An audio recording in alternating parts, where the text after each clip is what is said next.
Hi guys, I am so excited about this interview. I interviewed Charlotte Hacker. I found her through Pinterest actually. She's a fellow blogger, and this is such a great conversation for aspiring wildlife biologist. We talk about her career path to become a PhD candidate. She's almost finished with her PhD and she studies snow leopard genetics. But her path towards getting this PhD opportunity is such a great one to listen to because she had a lot of different difficulties that so many students would be devastated by. And at the time, I think she was devastated too, but she bounced back and now she has such a great perspective on life. So here it is, my interview with Charlotte Hacker. Hello, Charlotte. Thank you so much for coming to the podcast. I'm so excited to talk to you today. Yeah, thanks for having me. I'm happy to be here. So you're currently a PhD student. Is that correct? Yes, I am technically a PhD candidate and I am ABD. So I'm all but dissertation. I'll be defending and graduating this summer. So I'm in the home stretch. I've just got one semester left. Oh, wow. So can you tell us about your PhD research and how you got there, your journey to become a scientist? Sure. So my PhD research, specifically what I focus on, I am a geneticist. And so specifically, I do that with snow leopards. So I more or less, I like to think of it as kind of a crime scene investigation, CSI for snow leopards sort of thing. I walk around Central Asia and I pick up snow leopard scat or their poop, and then I extract the DNA from it. And then with that DNA, I can get all sorts of information. So I can look at individual genetic profiles to determine abundance. I can see who's related to who. I can see how snow leopards are moving through the landscape. And then I can also look at the DNA of the prey that the snow leopard ate. So that gives me an understanding of diet. And that has a lot of application in my work, particularly for understanding livestock dependency and how that impacts herder livelihoods and how that impacts attitudes towards snow leopards. And in general, my research has been done predominantly on the Qinghai Tibetan Plateau in China, but my advisor has been doing this for about 10 or 12 years now, longer than that, maybe even now, closer to 15. And so we've got scat samples from all across snow leopard range. So they're found in 12 different countries throughout Central Asia. And so while I focus in China, we have some projects in Kyrgyzstan and a few in Mongolia and Pakistan as well. And so a lot of my work is looking at estimating snow leopard populations, what they're eating, and how we can prevent conflicts between snow leopards and humans due to livestock depredation and loss. Cool. Actually, let's talk about your research first, and then we can go more into your background about how you became it. So for if this is your first podcast, I actually did a similar thing with forest elephants. I looked at their poop and got information about like who was related to whom. Not as much diet, although other researchers did that. So forest elephants, they poop like 17 to 20 times a day, but cats do like what, once? So and they're more secretive too. So how do you find their scats? It's actually, so snow leopards in particular cats in general can be elusive, a little sneaky, but snow leopards are particularly difficult to find because behaviorally they are much more shy, and the natural environment that they live in is really difficult for humans to access. It's these high altitude, very rugged, cold climates. And in general, they're living in areas with low oxygen, and they're extremely well camouflaged with their environment, which is pretty incredible. I've never seen a snow leopard in the wild, and I joke that, a dozen have probably seen me, and I just, couldn't quite catch them. But finding their scat is actually a lot easier than finding the snow leopard itself, which is why non-invasive genetics as a tool to study them is so important. So snow leopards kind of take the path of least resistance when they're moving through these mountainous landscapes, and so they often take these kind of narrow corridors or these natural paths that are moving through the mountains. And so we pick those same paths and we just, head down and we're looking for scat that has bones or hair in it, scat that we think is of carnivore origin. There are numerous other predators that live with snow leopards. And so things like wolves and Tibetan brown bears and red fox and Pallas's cat. And so those are also scat that we kind of accidentally pick up while we're also scanning for snow leopards, which has led to other projects, which is great. So it's all, that's worked out. But finding scat is actually not that difficult, particularly given how hard it is to find snow leopards themselves. Finding what they leave behind is much, much easier. Yeah, I remember watching Planet Earth behind the scenes, and I think, didn't they like stake out for months and months to like try to find one snow leopard? Yeah. Yeah, it's incredible, the patience. And I have a couple colleagues who they study snow leopard hotspots, are what we call them. So it's where the home ranges of multiple individuals overlap. And so I got to sample in one of those sites in particular, and I was so excited because I was like, like this person saw a snow leopard here, I'm going to see a snow leopard here. And it just never quite panned out. But, we also do some camera trapping. And so that's really nice because, that there's a snow leopard there. Genetically, I'm identifying, yes, there's a snow leopard here. And that's great. But it's really nice to see a photo of one where you were standing at one point. It just kind of gives you a little bit extra bump of encouragement that, for not seeing your study species pretty much ever. They're there. They are there. Yeah. It's not some like mystical gnome leaving little scats. Yeah. And sometimes it feels like that. Like I'm just kind of chasing this phantom around the mountains or something like that. But yeah. Are you able to match the DNA to the individual ever? Like, do you ever catch them pooping on camera? Yes. I should. So we set up our camera traps where we think we're going to find snow leopards specifically. And they commonly like to stick to these rocky outcrops. And what they'll often do is they'll mark these outcrops. And so we had one camera trap that we stuck kind of looking into an outcrop. And going through the photos, there was a snow leopard that just right there, just like defecated. I mean, like you could just perfectly see everything. And that was kind of cool. But that's the only instance of actually linking a snow leopard I saw on camera to kind of their genetic profile. Otherwise, we're kind of using that camera trapping data and the genetic data to complement one another as opposed to, trying to compare either. Cool. And for those of you who don't know, you can identify individuals from camera traps. A lot of animals you can't, but for spotted animals and striped animals, you can because they have unique patterns. So you study what they eat too. And I know snow leopards and other cats and predators are accused of eating livestock. So are they really consuming livestock, or is it mostly wild prey that they're getting?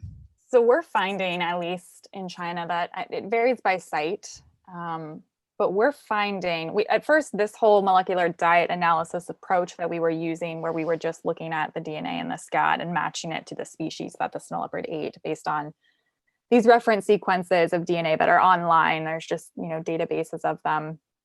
At first, we were just applying that to snow leopards. But then, we have all this scat from all these other different species. Only about 30% of the scat we collect is actually snow leopard. So there's all these other species that we also look at, like wolves and Eurasian lynx. And that is giving us now a more holistic view of what's going on in the whole ecosystem. When I was just looking at snow leopards, there were occurrences of livestock in the diet. But for the most part, snow leopards are eating what the wild prey base is. And at most of our field sites, that's blue sheep. They're pretty much everywhere. And that's kind of a snow leopard's favorite meal.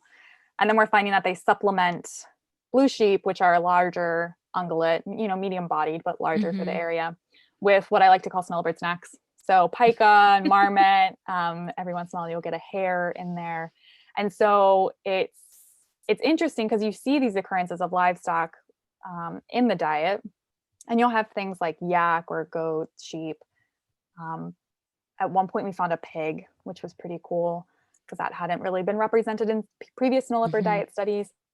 And so but the degree to which I think the main problem is that this happens everywhere.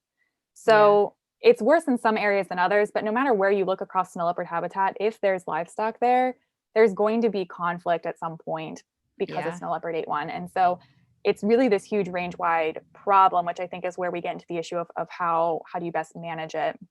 But looking at other carnivores in conjunction with snow leopards, we're finding that wolves are more responsible than any other carnivore by far. Oh Wolves are no, most don't say that often- here in the United States. Yeah, wolves are most often to take livestock, but they're usually taking bigger livestock. They usually only stick to yak. And so if you have yak, Wow, then that's surprising. yeah, so if you have yak, then, and yak are huge. Snow leopards really aren't that big. They're on average about 70 pounds. I think people picture them a lot larger than they actually Yeah. are, but they're, they're about 2 meters in length with tail. And they're only about 70 pounds, whereas wolves have a lot more boldness, I would say, personality wise, but they're much better equipped to take down a yak.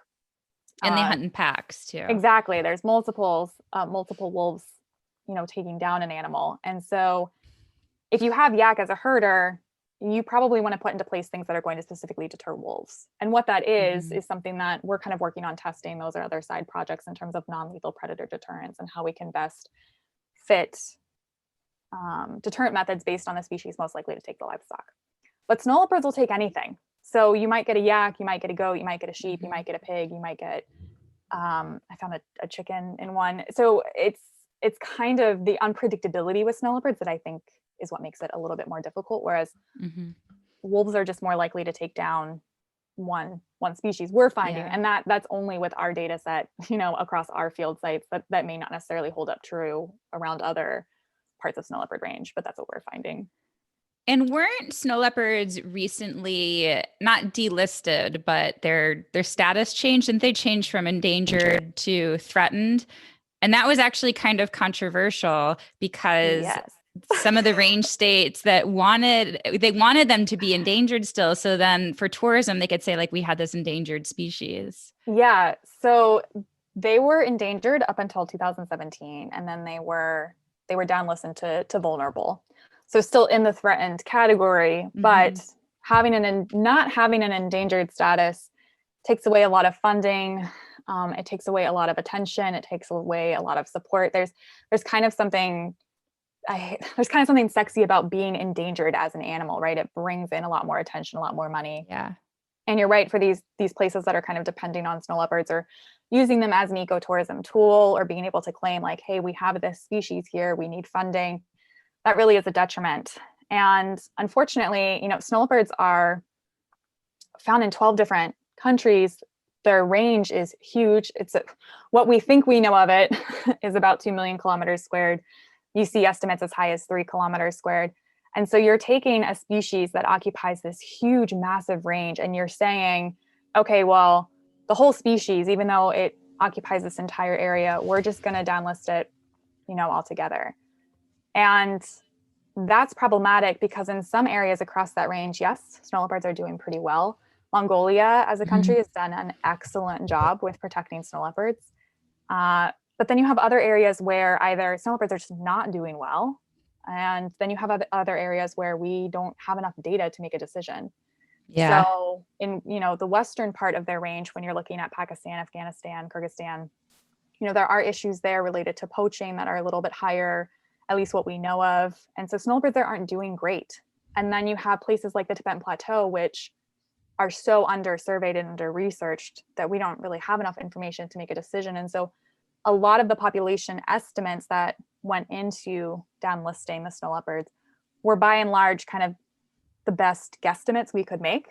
And I think that was just a little hard for a difficult pill for people to swallow, because it seems like, we've done all this research over the last 10 years or so, and it's come a long way. But it's scary as a scientist to lose an endangered status, because now you're, the grants you can apply for, you can't apply for because your animal's not endangered, or and snow leopards are hard to study. And so there's just so little that we know about them. And so slapping a population number on the species and saying, this is what it is, and it's high enough to now not be endangered, I think it just took them a second to kind of sit back and kind of take that in. And then, you have population estimates even now that are still wildly varying, and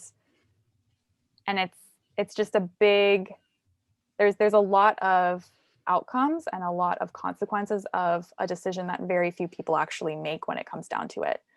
So with the IUCN, there's a panel of scientists that get on board, they make the decision, and then that's kind of it. And so it's tough, it's controversial. I try to be neutral about it. I don't want to say that it's right or it's wrong, but at minimum, it proves that we need to be doing more work to study the species. Yeah. So how did you arrive at snow leopards? Tell me your path to become a PhD candidate. Yeah, that's a long story. So like okay, we have time if you have time. So like you, I fell in love with elephants in Africa. My freshman year of college, I went in on a pre-veterinary track. I was a biology major and I was going to go to vet school. And I think that was by and large because I thought that if I wanted to work with animals, that I had to be a vet. I didn't know any other conservation biologists. And when I was younger, looking back on it, I would see Steve Irwin on TV and Jeff Corwin, and I loved watching those shows. But they, when I was little, didn't resonate with me as scientists.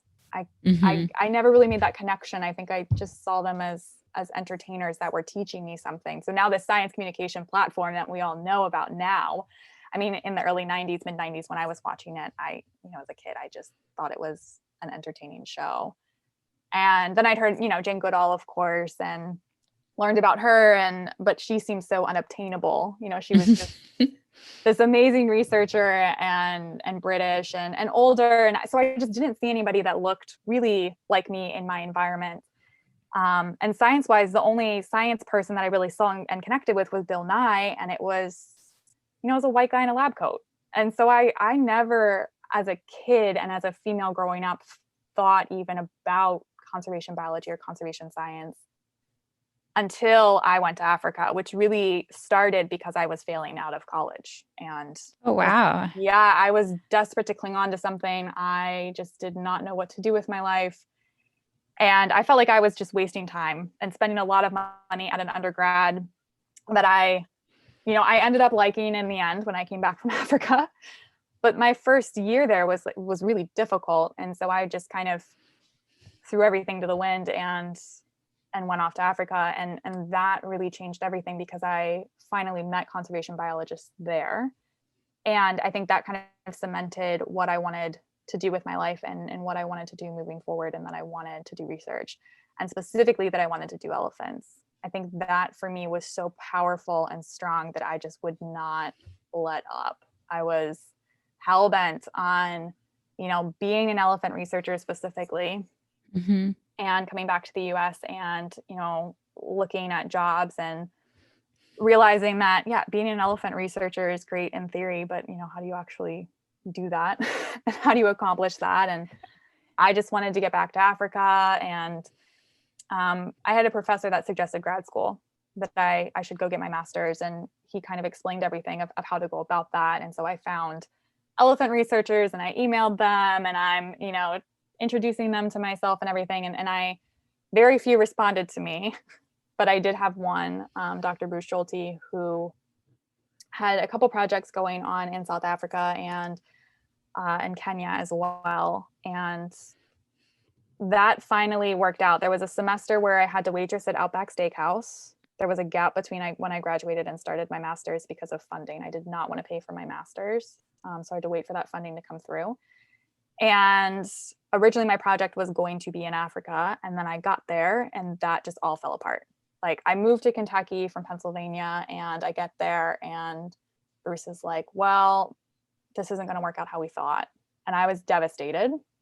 And so at the time, I didn't really know what to do. He had said, well, there's this research technician position available at the San Diego Zoo, and I think you should apply for it. They want to do some elephant research, and they're looking for a research tech to do that. And I think you'd be qualified.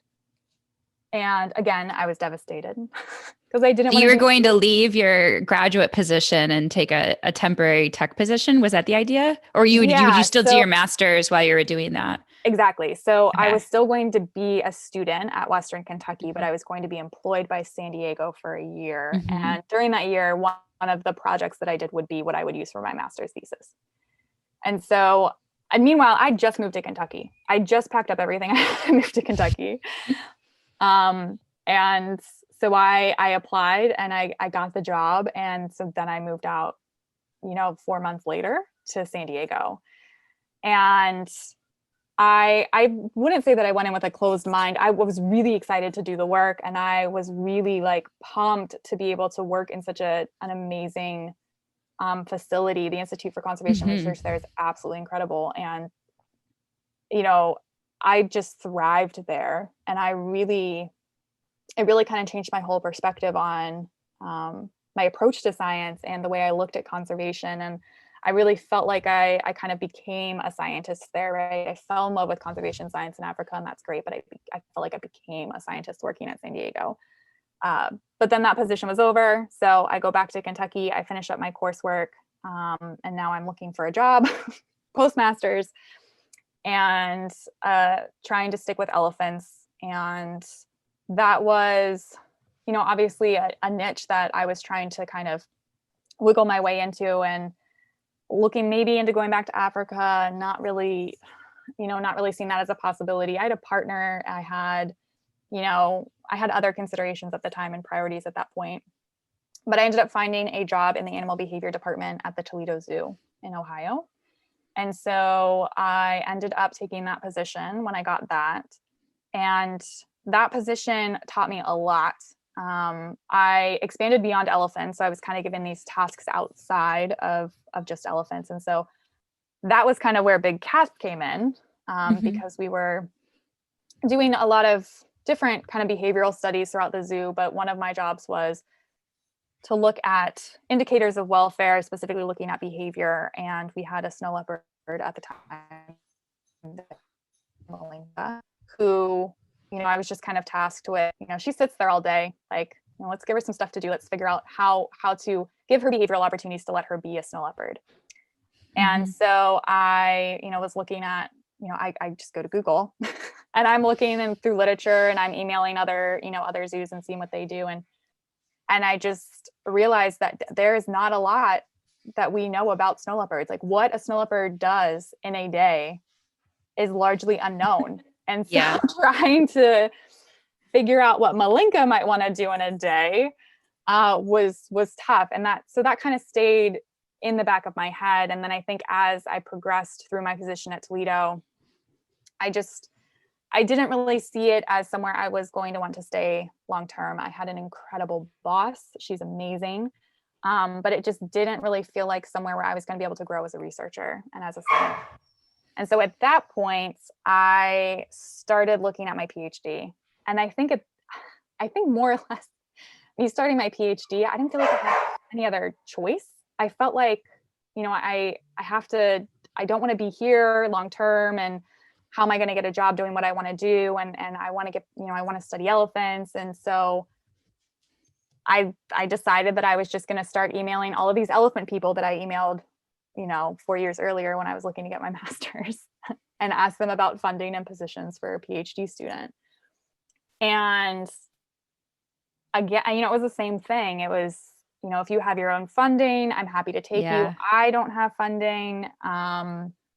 Or, you know, I wouldn't get a response, or I'd follow up. And at that point, I knew a lot of these people. And so, you know, I felt like they were very honest with me about, you know, the funding situation. And a lot of them at that time were also not sending students to Africa anymore, that they had situations where it had just gotten too dangerous, and they had just decided that they weren't going to send students there anymore. And so I started looking into other possibilities of what else would I want to study for a PhD. And I broke down everything that I loved about elephants and kind of thought, like, how can I transfer these things? So I like big mammals. That's, you know, I have no shame about that. Me too. I feel like sometimes we get a bad rap, but, you know, I like my big mammals. And I wanted a human wildlife conflict component, and I wanted to travel. So I wanted it to be something international. And then I also kind of wanted the flexibility of, you know, them being a species that's relatively common in zoological institutions, so that I could have maybe research avenues there as well in the United States. And so I just kind of made the connection one day watching Malinka. I was like, oh, maybe I'd like to do this whole snow leopard. It seems like there's a lot to do with the snow leopard stuff. And so I contacted my now advisor. I emailed him, And that just kind of kickstarted everything. We talked on the phone. I visited my universities in Pittsburgh. I'm at Duquesne University. I visited and met with him and felt like, it was a good fit. I'd been talking to a few other advisors at the time and, looking at a few other things, but that was definitely what I felt like was the best fit for me and where I wanted to go moving forward. And that was the fall of 2016 was when I started. And now that's just, nearly 5 years later, 4.5 years later, has expanded so far beyond what I ever thought possible. And I'm just so thankful that I'm thankful that people said, no, I can't take you, for the elephant stuff now, because it's been such a journey up to this point. And I'm still getting to be involved with elephant work in some capacity, which is nice. And so it's, I've learned so much in the last 4.5 years during my doctorate. And a lot of that was just really being scared out of my mind and kind of learning to adapt. And then with that, getting the confidence to pursue, anything else I wanted to study. And so that was a very long answer to your question, but no, I love it. I mean, this is you covered like so many points that I emphasize to aspiring wildlife biologists. Like I love your attitude about pivoting. And I'm sure you didn't have this attitude at the time. Like I think you said you were devastated with your San Diego job, but I personally think that life always ends up working out for me. And even though you get rejected from something at the time, it's like something you really wanted. When I reflect back, I'm like, well, if that had happened, this wouldn't have happened. And I'm really happy with this option. So I love that. Are you able to say why your original project failed, that you couldn't do it? Yeah. So they had been, okay. So the project that was in South Africa, there had been a master's student before me that did not do so well there. And I think kind of caused some tension with the owners that were at that reserve and then, my advisor. And so I think part of that was just kind of taking a break and resetting and this did not go well and let's make sure that this doesn't happen again. And then there was a project in Tanzania that I was excited about that a PhD student was doing, and she needed like a research tech. And so when I contacted her, I had, she had this position advertised and I said, hey, I'm looking to do my master's and do you think this could be a master's project? And Bruce was pretty open to that as well, that could be a possibility. And then a huge portion of her study herd got poached. There was a mass poisoning event. Oh my gosh. And so, she emailed me and was like, I don't know what to do. It was just something that probably wasn't going to work out in the time frame that I needed. And so it was, it was sad, obviously, and I felt awful for her. But yeah, those things are just part of international work in general. But I think with these large species that have where they're politically sensitive or they have this huge human wildlife conflict component, you never quite know what's going to be the holdup or what might happen. Yeah. And that's such a good lesson for aspiring scientists too, because almost nobody projects goes as planned. There's always, and it's always like major things too. It's not just like a little thing. It's always like major things. So this is such a great story. I also loved your telling of like following up with the advisors for elephants and emailing them, because so many students I think are afraid to email professors, or if they get no response or a no, they think it's the end of the world. And in reality, they're either like too busy or they can't have students. And I just love your attitude about that and how persistent you were. Can I ask you a question? I don't think you can take it personally. Yeah, you can't. Or if you do, you're going to have a really hard time. So you mentioned exactly. you mentioned you struggled with grades in the beginning. Did that impact your ability to get into a graduate school? Because I know some people that I work with, like they say their grades aren't good enough. Is that like, do you have to have good grades? Can you talk about your experience with that? Yeah. So I failed courses my first year of undergrad, and it took me a long time to bounce back from that. Once I got back from Africa and the stars kind of aligned, so to speak, I had way more motivation to do well in classes. I was way more confident. And I also at that point was taking upper levels that I was just more interested in. And I wasn't in this huge auditorium with 200 other kids I went to a school that was known for the pharmacy program. And so these kids are coming in and they're just getting hundreds on tests, no problem. And I'm not. And so I didn't have that sort of kind of beat down on a regular basis. But I was, when I graduated with a 3.2, which I suppose isn't, it's not, I don't want to say it's that bad. It's not that great. And I explained that in my cover letter. I wrote a couple sentences about it. And I never really felt like it impacted me. But when I did ask somebody about it, I think this was my master's advisor, my GRE scores were really good. And I worked my tail off for that. I don't think the GREs are fair. I don't think that they're a good measure of who's going to be a good scientist, who's going to be a good grad student. But in my case, they saved me.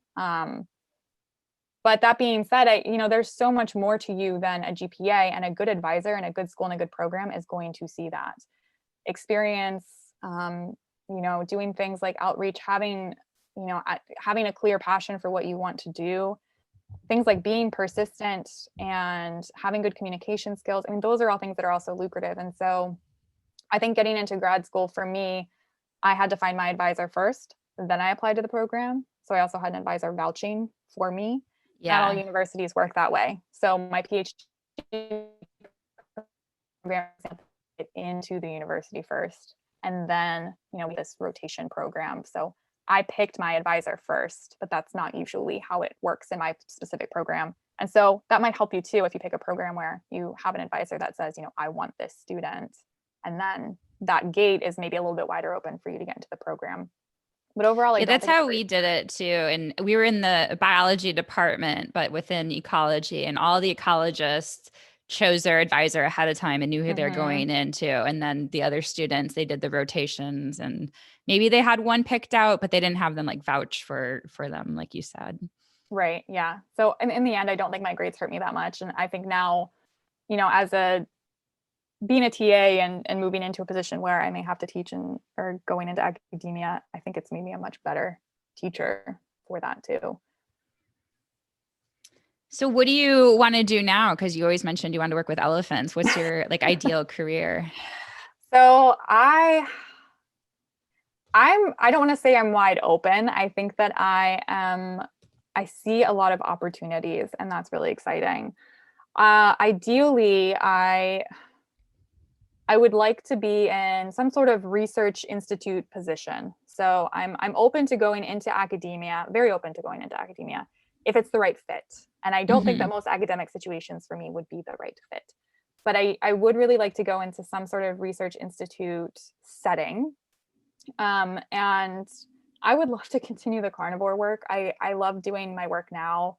The snow leopard stuff for me has been kind of my baby the last 4.5 years. And there's so much application of what we've been able to do with monitoring these snow leopard populations in China that I would love to do, in the US or in other areas of the world.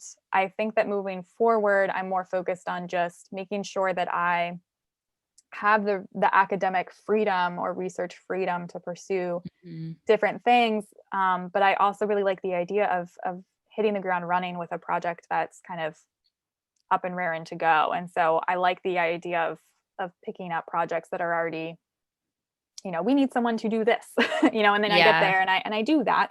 But then you also have the ability to, research the things you want and build collaborations. And I think that's what made getting my PhD in the first place so attractive, was that I could eventually have this freedom. And I spent a good majority of my PhD in China, and I loved China. I miss it a lot. I got kicked out because of COVID, and I would love to be able to go back and finish up some of that work, but that, who knows when that's going to be able to happen. Yeah. So right now I'm just kind of moving forward, hoping to take the tools that I've learned. I love being a poop biologist. I think that there's so much really amazing information we can get through non-invasive genetics. And so in any capacity, I would like to definitely keep doing that as well. Yeah, as a geneticist, you can pivot pretty easily. It seems like working at a zoo would be a good job for your research position at a zoo. Yeah, if there's, I mean, like I joke that If anyone's Diego, listening, yeah. can hire. Hi. Um, I joke that San Diego ruined me because I was 22. I feel like I got my dream job when I was 22. It was just a temporary job, and I was living in Southern California, and all these really great things. But those big kind of heavy hitters where they're based out of zoological institutions and doing work with the collection and then doing work abroad and doing work locally, like I really, really, really felt like I fit best, if you were to put me in a box, fit best into that particular environment for sure. Absolutely.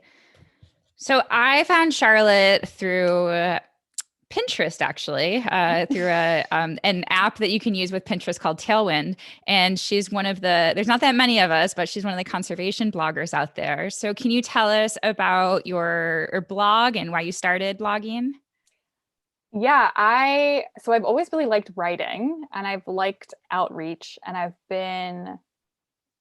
think scientists in general are more creative than we get credit for, especially conservation biologists. We have to be creative to design the studies and actually take our data and interpret it. And then, these are some really complex conservation challenges that we're trying to solve and mitigate. And so that creativity for me, I get in my science, but when I was growing up, I always felt like I was going to do something art capacity wise. I was always really drawn to that, and I was good at that. So I don't necessarily know if I loved it, but I was good at it. And I took some college art classes, and I almost, when I was at the brink of leaving my bio degree, I almost just, switched over to an art major. But I think that the blogging and the creating the content and doing more of those kind of graphical things, for me is just kind of, I don't want to say balances me out, but I really enjoy that part of communicating my science in terms of appealing to that more creative side of me. And so that's kind of where it started. And then now it's just been something where I would post something on Instagram, like a camera trap photo of a snow leopard. And then people would DM me all these questions, and it just got easier to kind of write a blog post about it and then link the blog post. And then you just kind of accrue interest in, and I think I'm biased, obviously, but I think what I do is so cool. Other people do too. Good. Well, yeah, I mean, I'm so lucky to be so passionate about what I study and what I do. Like what I do for my livelihood, I love doing. And I think that has had its downfall in some cases because my work-life balance goes out the window pretty quick. But I love sharing that passion, and I love sharing that information, and blogging was just an easier way to do that. And then there's also, I like the challenge of reaching out to people and communicating with as many people as I can. And so it seems like platforms like Pinterest, social media platforms, seem to be one of the easier ways to do that. And you get kind of automatic feedback if you have a website, because you're getting the metrics when you get it back, and you can kind of see what's working and how you can reach people. And so that's just been kind of something fun on the side that I feel like I've really benefited from and gotten better science communication skills with. And then also I noticed on your blog that you have an Etsy store too. Can you tell us about that? Yeah. So my side hustle. Okay. So back up a little bit.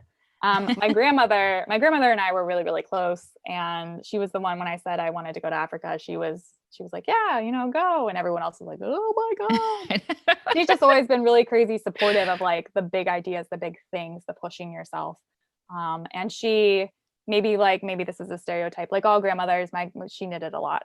And so she would sit in her, her recliner, and she would knit. And so I subsequently learned how to knit, and it became something that was really comforting to me, and I would do it quite a bit. And so I would just make people scarves and make people hats, and just, I was just, every time you got a gift from me, it was going to be something knitted. And in college, I ended up kind of doing it as a side hustle. So I would kind of like sell these scarves on the side. And so we had like an outdoors farmers market that ran in the spring and the fall. And then I just kind of lost, I just stopped doing it. I got busy and I hadn't done it in years. And then I decided recently, I had some time with COVID and kind of sitting down with the pandemic, that I was just going to start knitting again and making some stuff.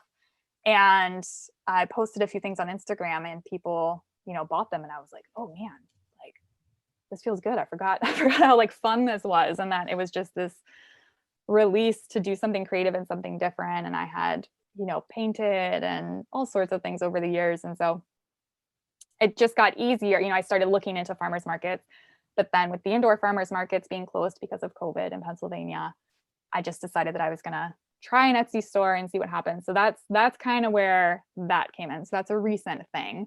But I've been really enjoying it. And my mom, she's so cute. She made me a little logo with an elephant on it. And she's So been, she's been pretty supportive of it. So yeah, now I have an Etsy shop. That's awesome. But you said you don't have any work-life balance. So you're getting a little bit of balance in there. Yeah, it's gotten a lot better. I will 100% admit that especially the first 2 years of my doctorate, I was not good at it at all. Yeah, it's tough. Mm-hmm. Well, I don't want to take too much of your time. So before we wrap up, do you have anything else you want to say? Anything we didn't cover, or any words of wisdom you want to leave for anybody? I think kind of us highlighting the being able to pivot. And that it's okay to do things out of fear, that it's okay to, you can be scared, and that's going to bring up, I think, especially if you're in a field like conservation science. But I think one of the best pieces of advice that I ever got during my doctorate was that anybody can get a doctorate if you are stubborn enough. So this idea, so true. Yes. This idea that you are not smart enough, you don't know enough, you don't have that, like that's just not true. I think a lot of it comes down to tenacity and grit, mm-hmm. and being passionate about what you're studying. Obviously, that makes a huge difference. And so I think pursuing those passions and then giving yourself a chance to do that is, to depend on yourself and not, intelligence is not, I don't want to say it's not necessary for a doctorate, but it is one of the very satellite things. And I don't think a lot of people realize that. It's really the tenacity. I think that ultimately is what makes you a good scientist and is what is going to get you a PhD. Absolutely. I actually say the exact same thing. Like, yes, you do need to jump through certain hoops with grades and stuff, but mm-hmm. like you're an example of this. You bounced back. Other people I went to school with, I think they had bad grades throughout college, and they did have to go back and get a couple of extra courses, but you can mend any of those things. Mm-hmm. And in our field, professors really understand that. Like one professor told me that the best students are actually like B students, but they like have experience and drive and grit. Like you don't have to be this perfect straight A student. Exactly. Yeah. Yeah. Well, thank you so much for this. It was so much fun having you on, and I wish you luck in your career. Thanks.